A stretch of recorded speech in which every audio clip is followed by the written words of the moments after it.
پہلی بات دیکھیے جو یہ کہا نوٹ کرنے کی ہے کہ یہ ایڈریس انسانوں کو کرتی ہے یا ایھا الناس. یہ ریپیٹڈلی یہ چیزیں اس وقت آئی ہیں اور ہم ڈسکس کر رہے ہیں کہ یہ قرآن جو ہے یہ ہر انسان کے لیے ہے، ہر انسان کو ایڈریس کرتا ہے. کہیں نہ کہیں ہم سے یہ غلطی ہوئی ہے ڈاؤن دا لائن کہ ہم نے اس کو مسلمانوں کی کتاب کہا، مسلمانوں کا دھارمک گرنتھ کہا، religious book of for Muslims کہا، جبکہ قرآن کہیں بھی یہ بات نہیں کہتا کہ یہ مسلمانوں کے لیے ہے. یہاں پہ بھی یعنی ایڈریس جو کیا جا رہا ہے تمام انسانوں کو کیا جا رہا ہے. ہر وہ انسان جو اس کو پڑھنا چاہے، اس کو سمجھے اور اس پہ عمل کرنا چاہے. اور آگے جگہ جگہ قرآن ان باتوں کی وضاحت کرتا ہے کہ وہ انسانوں کو ایڈریس کر رہا ہے، کیونکہ اللہ تعالیٰ ہر انسان سے محبت کرتا ہے. وہ صرف مسلمانوں سے محبت نہیں کرتا، اور صرف انسان ہی کہ اسے اپنی ہر کریشن سے محبت ہے، کیونکہ وہ خالق ہے. اس نے اس چیز کو پیدا کیا ہے، وہ اس کے بارے میں جانتا ہے، اس کے کام کو جانتا ہے، اس کی کارکردگی کو جانتا ہے. تو پہلی چیز یہ ہے کہ یہ انسانوں کو ایڈریس کرتی ہے. اور دوسری بات اس میں یہ کہی گئی ہے کہ تم اپنے رب کی بندگی کرو. یہاں عبدیت کو ہم عبادت کے طور پہ میں ترجیح نہیں دوں گا لکھنا، کیونکہ عموماً جب ہم یہ کہتے ہیں کہ اپنے رب کی عبادت کرو تو عبادت کا ہمارے ہاں جو استعمال ہے وہ بڑا محدود ہو گیا ہے.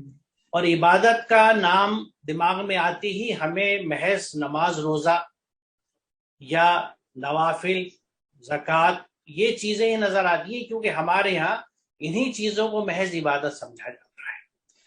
اور انہی کو میں اس بات کو ریپیٹڈلی اپنے اور لیکچرز میں بھی کہہ چکا ہوں کہ آپ اگر کہیں پہ بھی کتابوں میں بھی دیکھیں اسلامک اسٹڈیز کے، انٹرنیٹ پہ بھی سرچ کریں، تو ایک تو یہ کہ اس عبادت کا ترجمہ ہم نے ورشپ یا پریئر کیا جو بالکل غلط ہے، اور اسلامک پریئرز کے نام سے آپ کو انہی چیزوں کی لسٹنگ میں دیں گی. یقیناً یہ تمام چیزیں اللہ کے احکامات ہیں، اہم ہیں، فرض ہیں، ان کی اہمیت سے کسی کو انکار نہیں ہے، لیکن اللہ کا ہر حکم عبادت کا درجہ رکھتا ہے اور اس پہ عمل کرنا اس لیے بندگی کا لفظ بہتر رہتا ہے. تو اللہ تعالیٰ جو کہہ رہا ہے کہ تم اپنے رب کی بندگی کرو، اس کے بندے بن جاؤ.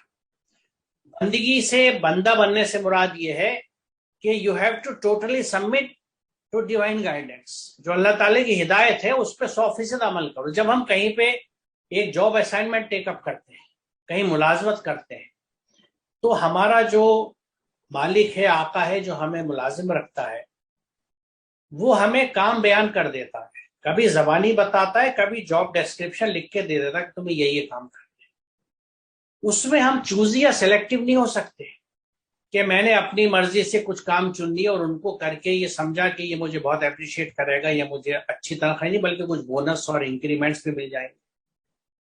اگر ہم پورے کام پہ کام کرتے ہیں، اس کے پورے جاب ڈسکرپشن کو فالو کرتے ہیں، تو ہم یہ امید رکھتے ہیں کہ ہمیں تنخواہ بھی پوری ملے گی اور وہ خوش ہوگا ہمارے کام سے تو مزید کچھ ہمیں دے گا.